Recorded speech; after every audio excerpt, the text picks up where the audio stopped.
The date was February 24, 1978. 5 young men from Yuba City, California were buzzing with excitement as they prepared for what should have been a simple evening out. Ted Wire, 32, Jack Madruga, 30, Bill Sterling, 29, Gary Mathias, 25, and Jack Hewitt, 24, were heading to Chico State University to watch their beloved UC Davis basketball team take on Chico State. These weren't just casual fans. Basketball was their passion, their bond, their shared language. The 5 friends, affectionately called the boys by their families, all lived at home and dealt with mild intellectual disabilities or psychiatric conditions. But they were fiercely independent in their own ways. They played together on the Gateway Gators, a Special Olympics basketball team, and had their own tournament scheduled for the very next day. Tonight was going to be a celebration before their big game. Gary Mathias drove them north in Jack Madruga's pride and joy, a turquoise and white 1969 Mercury Montego. Gary was different from the others. An Army veteran who had served in West Germany, he'd struggled with schizophrenia after his military service. But by 1978 his doctors considered him one of our sterling success cases. He was stable, taking his medication, and had become the unofficial leader of the group. The drive to Chico should have taken about an hour. The game was everything they'd hoped for. UC Davis won, and the boys were in high spirits as they left the arena.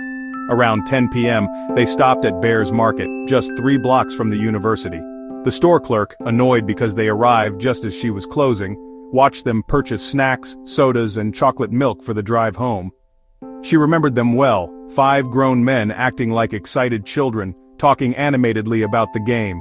She watched them pile back into the Mercury Montego and head south toward home. It was the last time anyone would see them alive. When morning came and the boys hadn't returned, their worried families called the police. This wasn't like them at all, especially Jack Madruga, who always called his mother if he was going to be even slightly late. "He goes where he says he's going to go," his mother Melba would later say. "He'll never stay out overnight. He's never done that." A massive search began along Highway 70, the direct route between Chico and Yuba City. For days, search teams found nothing. Then on February 28th, a forest ranger made a discovery that would transform a missing persons case into one of America's most baffling mysteries. The Mercury Montego sat abandoned on a remote mountain road in Plumas National Forest, 70 miles from Chico, in the opposite direction from home. The car was stuck in snow, but barely. 5 healthy men could have easily pushed it free. Stranger still, the vehicle was in perfect working condition with a quarter tank of gas. The keys were missing, but there was no damage to suggest an accident or struggle. Inside the car, investigators found basketball programs, empty snack wrappers, and a road map of California, folded neatly, as if someone had been carefully studying their route. But why would 5 men who had never visited this remote forest, some of whom hated camping, drive their car 70 miles in the wrong direction and simply abandon it? The area was hit by a severe snowstorm the day after the car was found, forcing search teams to halt operations. For months, the mountains kept their secrets. Then came June 4, 1978. A group of motorcyclists exploring forest trails discovered a U.S. Forest Service trailer about 20 miles from where the car had been found. The front window was broken, and curious, they opened the main door to investigate. What they found inside would haunt them forever. Ted Wire's body lay on a bed wrapped in sheets. But this wasn't the clean-shaven man who had left for a basketball game 4 months earlier.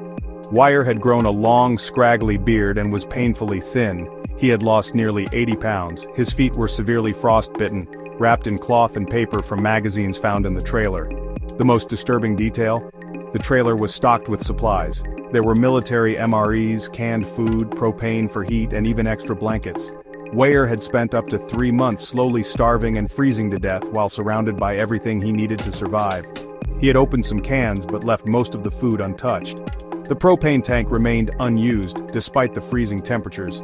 Near the bed, investigators found something even more puzzling: Gary Mathias's tennis shoes.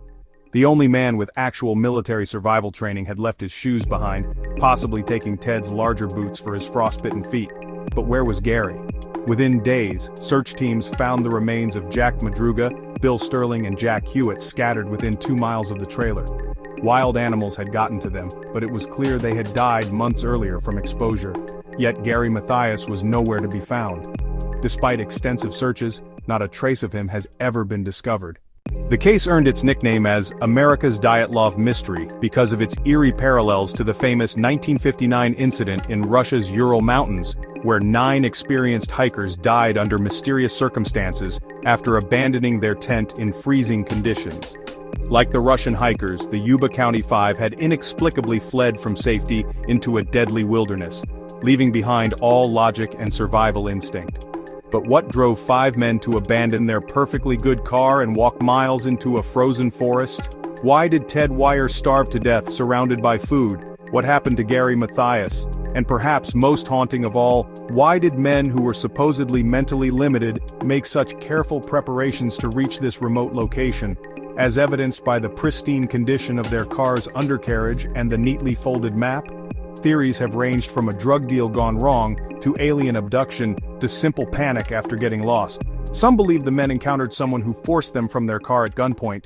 Others think they may have been following Gary Mathias, trusting his military experience even as he led them deeper into danger. Joseph Schoens, a man who had been in the area that night checking on his mountain cabin, reported seeing lights and hearing voices that may have been the missing men.